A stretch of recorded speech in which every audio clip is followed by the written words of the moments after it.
Today for me was a metabolic bomb of cascading failures for me, so why? I'm gonna answer this here soon.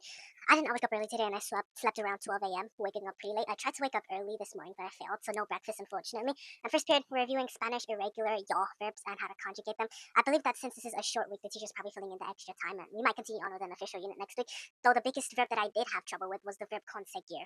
Second period, I did PE. I finished 2 laps in a 10-minute timer, and though I know that I did feel kind of, well, oddly enough, lonely during this period, I was thinking of setting up a new interaction, but I wonder why I didn't, to be honest. So, third period, we did a science lab experiment, this time testing sand and water and which one expanded faster. I believe the error here that I made is that the teacher had to change up our cup and sand, so we had to reset our timer, and he placed it on the right side of our light bulb that is used to heat up for the experiment instead of right in the center, so I believe it threw off my results significantly, but it still proves that, sand heats up faster than the water because it has a lower heat capacity. And I laughed in the background since the two boys in my group were kind of funny. I showed one of my local friends at the end of the class a very interesting Five Nights at Freddy's meme, and they decided not to answer my Instagram. So, understandably enough, and if you guys want to know what it is, I can send you guys it. We barely finished the recording part of the science experiment, counting to like 30 minutes. We had to record every single temperature every minute, so I finished it much later on. So, fourth period, we continued a video guide on Adolf's rise to power, and I can't say his last name, and how he used his power to then remove other political leaders and opposition. It was quite violent, but I think I even saw some others cry very, very slightly. After that, I completed a worksheet about the rise of totalitarian leaders, and the teacher expected us to write on a separate piece of paper, but I accidentally wrote on the paper guide itself, but he accepted it anyway.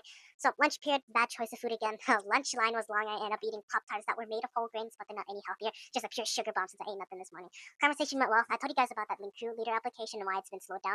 They haven't reviewed mine yet, so I'll be waiting soon since they're taking a little bit longer this time. Now, fifth period, I bet another amount of cents that the students would be late. Some students. I'm not sure if there were any late today since I wasn't actually paying attention, but I did put coins in their tip jar. One of the boys requested something in class. I believe something about pencils or some request about the teacher. I don't negotiate with terrorists, says the teacher. Meaning, like, comedically, the teacher believes that the boys are so crazy that she's not going to deal with them. Not literal terrorists, just to make that clear. There was like another page as we read Lord of the Flies that said quote unquote Snickers from pages 76 to 86. Another class silently laughed because, it rhymes with something else. And because teachers still assigned us 2 worksheets, I did one, so I'll do the other tomorrow. Now, sixth period, typical math review, this time regarding parabolas and graphing them. I think again for my teacher this time, she's filling in this week with extra review time because our class already knows how to use quadratics and our test is on Thursday. I questioned be doing on Friday after the test, and she said a performance task, which is essentially like a filler in assignment for that day since the weekend coming up is another 3-day weekend.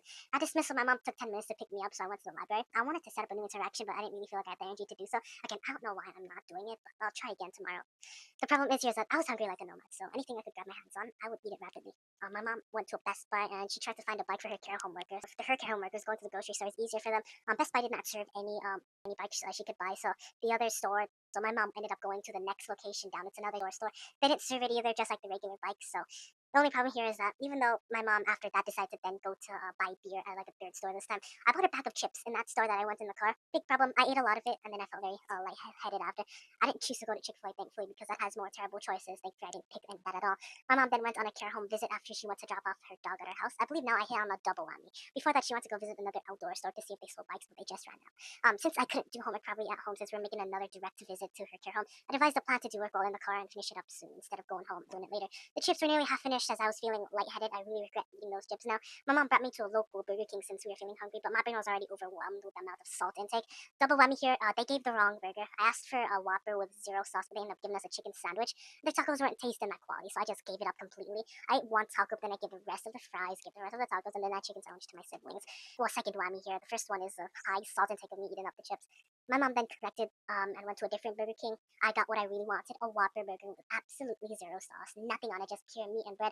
And I did actually get it correct. Got it correct this time, thankfully. Then we went home, and I knew the singular burger isn't gonna work. So I ate it, replaced it with a whole flour bun, then ate it. But since my metabolism is already bombed up significantly, I decided to host an emergency meeting in my mind, and after that I rode quickly to a local Jack in the Box, which seems unhealthy again. But I changed up the options. I biked there from my home and dragged myself to the self-order kiosk, but it was offline, so I found 1% annoyance in having to order directly to the counter, even though I did get what I wanted. And what I got is practically a large salad, newest release of a teriyaki bowl, which I was pretty sugary, but I decided it should be zero teriyaki sauce. It's enough to help my blood sugar levels, but doesn't fix the mistakes that I've done today. But Thankfully, it did restock a lot of the protein levels that I am missing today. But still highlights a big constraint with the environment around me. I need to get to school early so I get to talk with people on work. But my teen body wants to sleep more. School got homework and fast food's tempting. Though I gave away my first meal to my siblings, it's not an idea of managing my time correctly. It's an idea of managing my time under the constraints that are given to me by society. And it's also, a struggle of clubs for me personally too. Some days I want to be at my local library making random interactions with adults.